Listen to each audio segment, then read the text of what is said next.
Welcome to the Theresian Military Academy. I am Colonel Markus Reisner. I am the head of the Research and Development Department of the Academy, and I am currently the commander of the Guards unit in Vienna. Today in our brief we will have a look at the war for Ukraine, and we will have a look at the first lessons identified and the next challenges we might expect or might see in the next weeks and months to come. It's day 324 and it's an update of the conflict. It's important to understand that all my assessment is located within a system of coordinates, which is defined by different domains. So we have the space domain, the air domain, the maritime domain, the land domain, and of course the cyber and the information domain. So what we can see is that all in these different domains things are happening, and all these are interacting within each other.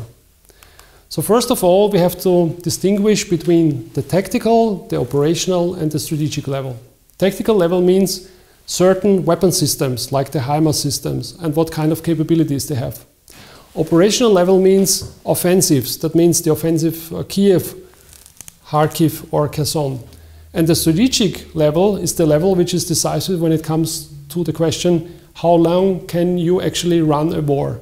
So in that certain case, for example, the attacks from the Russian side on the critical infrastructure of Ukraine. So let's start with the tactical level. We know that in 2014 the Russians invaded Ukraine by using the system of the battalion tactical group. They did the same in February 2022, but the problem was that those structure wasn't sufficient enough to attack further into the depths of the country. The biggest problem was the lack of infantry. On the other side, the Ukrainians were using very sophisticated techniques and tactics, and they were using also modern weapon systems like drones or certain types of artillery ammunition, which inflicted high losses on the Russian side. So it's important to understand that the tactics, techniques and procedures are decisive when it comes to the tactical level.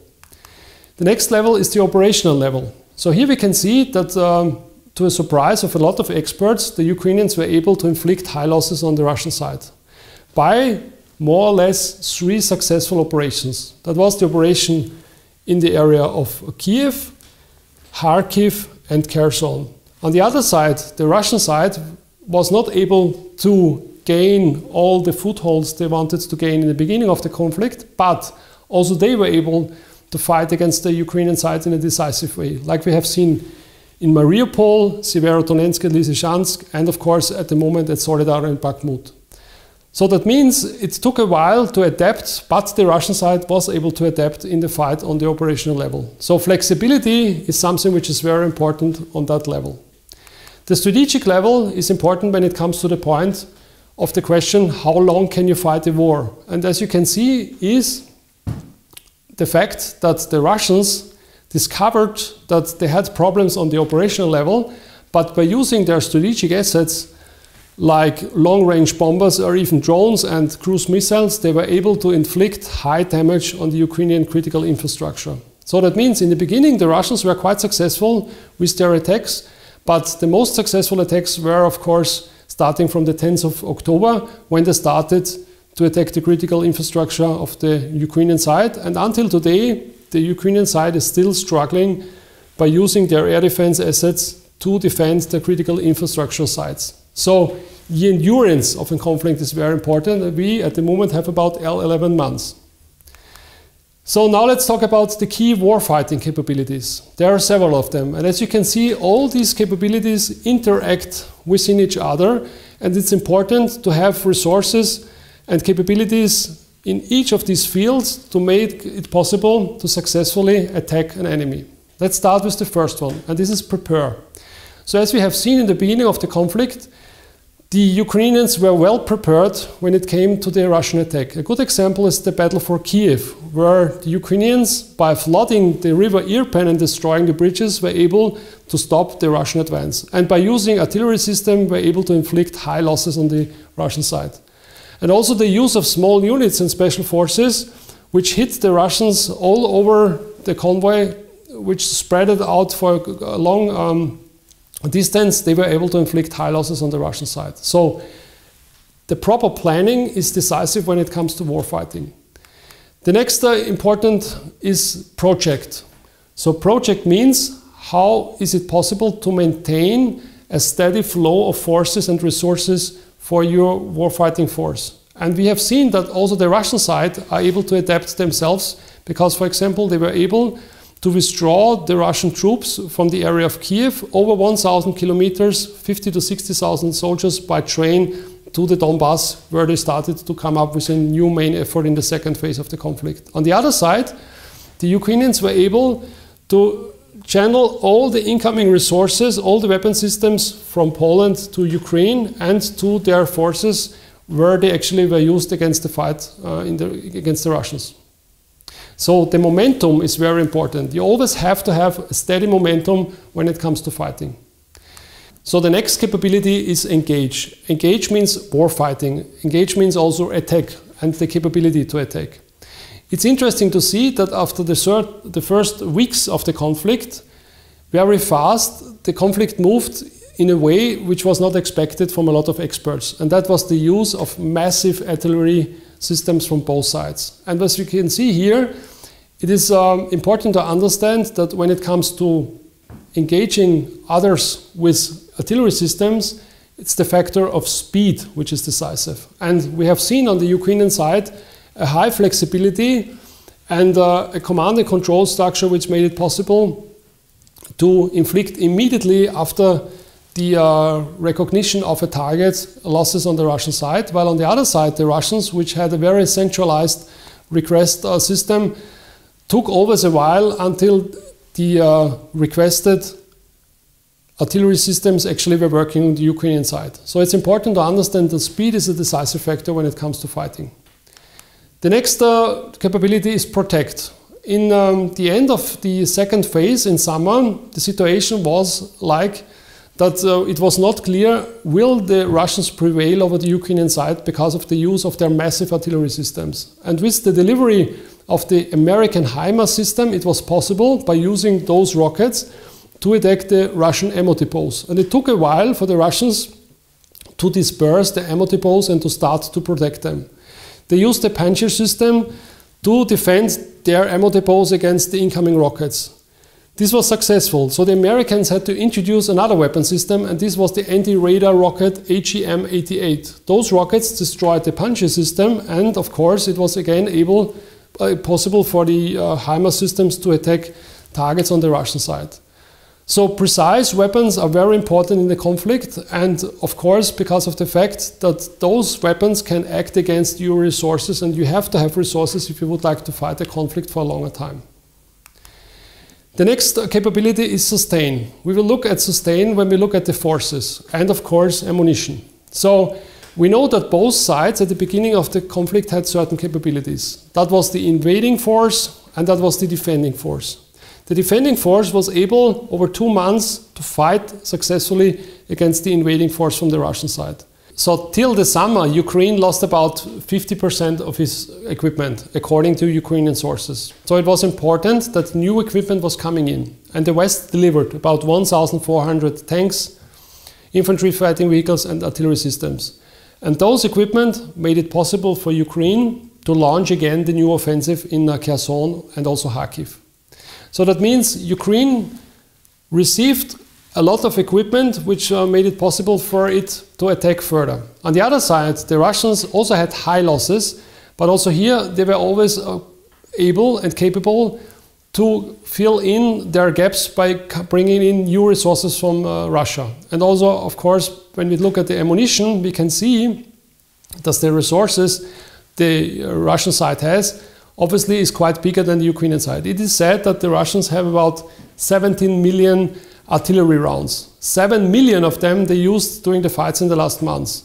They can produce about 3.4 million a year, so that means there is enough available for the next weeks and months to come to fight against Ukraine.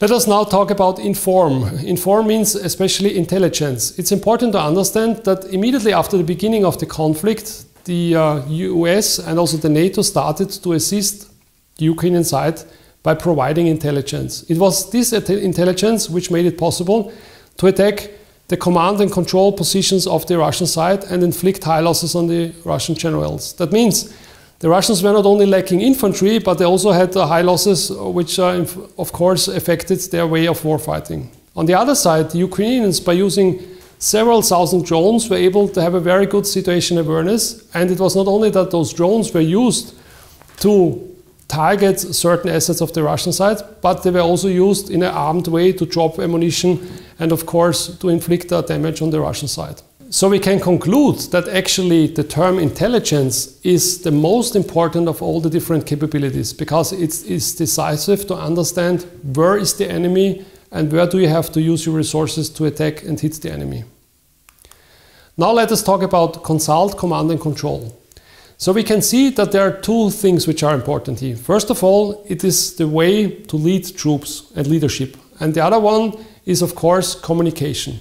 We know that the Ukrainians, by using Starlink, were able until today to communicate in a very fast and successful way. And we also know that the way the Ukrainians were trained in the last years and trained their soldiers was very successful, because they understood that mission command is a very, very important leadership asset. On the other side, the Russian leadership is working very centralized. So it's always taking a while until situational awareness from the ground actually reaches the higher level.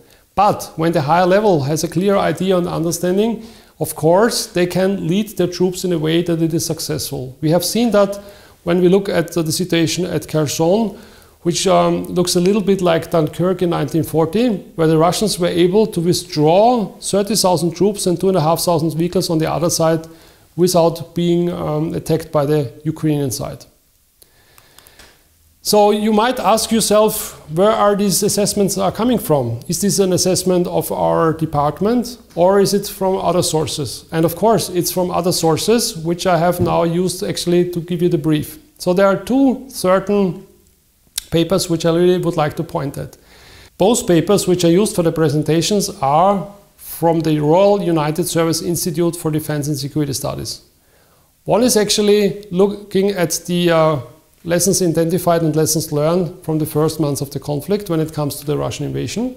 And the other one is looking at the performance of the Russian Air Force. In addition, I used quotes from the Ukrainian Chief of General Staff Valery Zaluzhin and from the US Chairman of the Joint Chiefs of Staff Mark Miley, and of course from the Estonian Chief of the Military Intelligence. So Zaluzhin said, if you would like that Ukraine again will be able to get to launch a new offensive, I need another 300 tanks, 600 to 700 infantry fighting vehicles and 500 artillery pieces.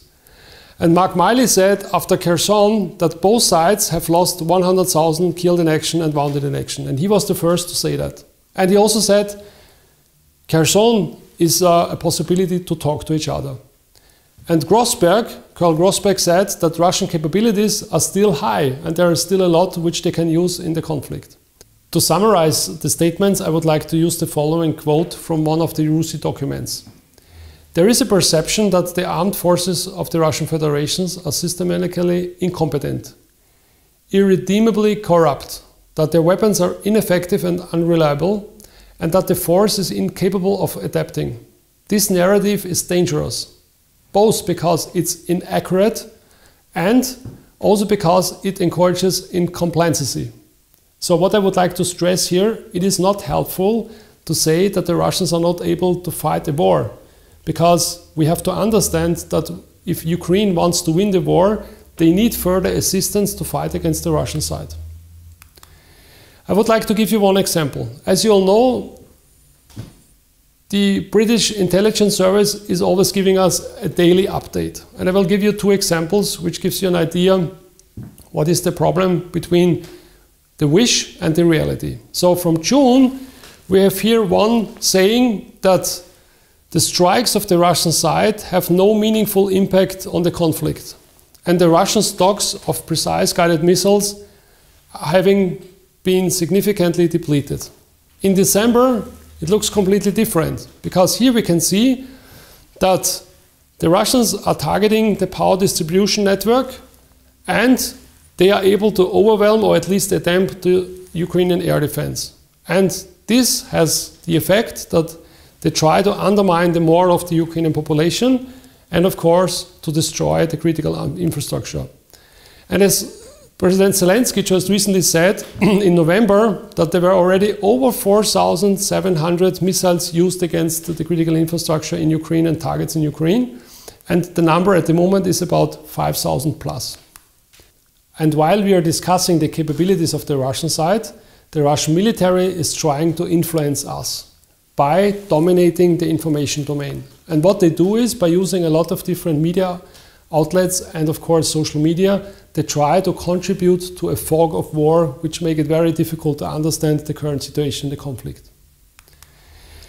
Now the question at the end, which is to ask is, okay, what is still needed, especially for the Ukrainian side, and where are we in the conflict? And it's interesting that we can raise certain questions and try to answer those questions by yourself, and then you know where we are in the conflict. So the first thing we have to ask ourselves is, why is it the case that the American side only have delivered 20 HIMARS systems and maybe another 18 in the next months and years to come, and not 50 and 100 like the Ukrainian said?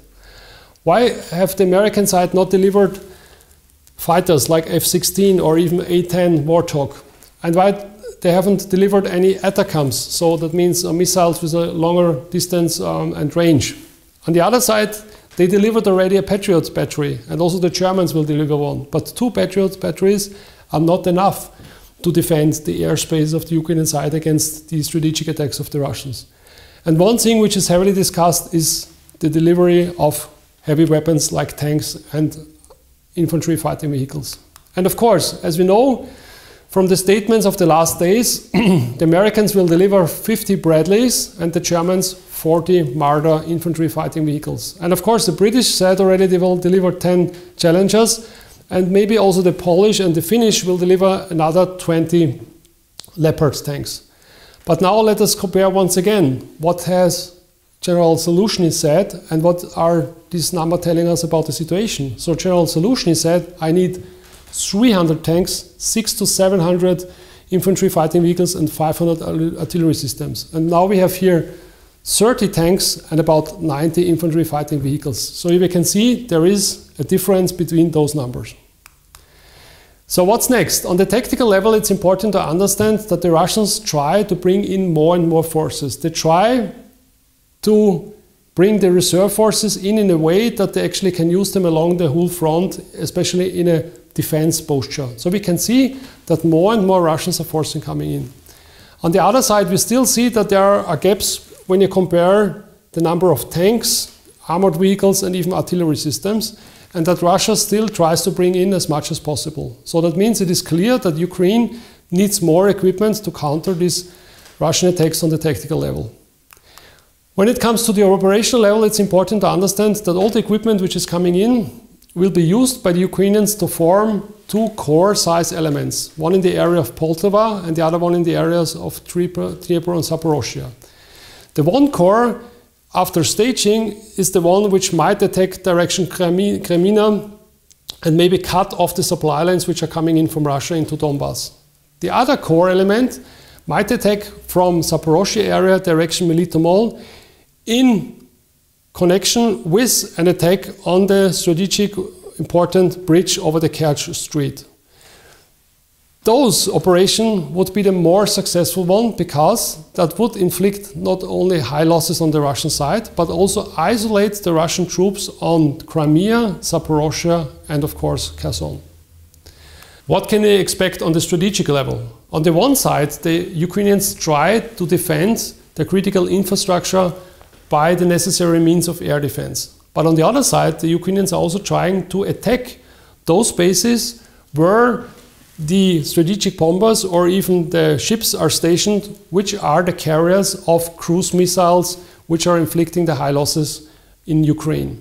And what we can expect here is that we will see more attacks from the Ukrainian side, also deep in the country in Russia, with the aim to actually hit those strategic assets from the Russian side.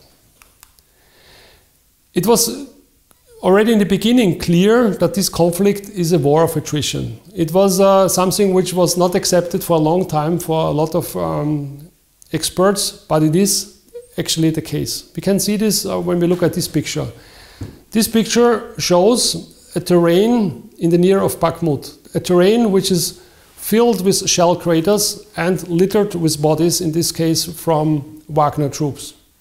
What we can see here is that we are fighting a war which we have not expect actually to come in the near future. And it's a war which reminds you of the situation in the First World War. And as you can see here, the problem is that the one side, the Russian side, still have a shortage of infantry, which makes it difficult for them to attack the Ukrainian positions. And on the other side, the Ukrainians are having the dilemma that they have to hold the terrain because they want to avoid that the Russians are occupying those certain and strategic terrain features. So that means we still have a war which also will in the next weeks and months to come fought by artillery. The question is now, who has the longer breeze? So we know that the Ukrainian side is heavily supplied by especially the United States, and that the European nations are already struggling to bring in more equipment. On the other side, we know that the Russian side already started to produce more, especially military equipment, and that they are bringing in even more and more modern assets like the T-90 tank, which we have seen already also at the front lines in the last weeks to come. So the message I will have for you is that it's not over yet and that we can expect further surprises in the near future. We also have to look a bit on all the other nations which play a role in that conflict, not only behind Ukraine like the United States, of course the European nations or some other significant players, but also when it comes to Russia and states like China, Iran or even India. So in simple words, the conflict is like in boxing. We have two sides fighting each other, the Ukrainian side and the Russian side. Several rounds already happened. Most of these rounds were won by the Ukrainian side, but it's still open how the next rounds will develop. Will there be a knockout in the near future, or will there be any other surprises? Will the Russians stand also the next rounds?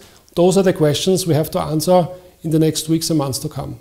That concludes my briefing for today. I would like to say thank you very much for your attention. And at the end, and of course at the beginning of this year, I would like to say let's hope for a quick resolution of this conflict.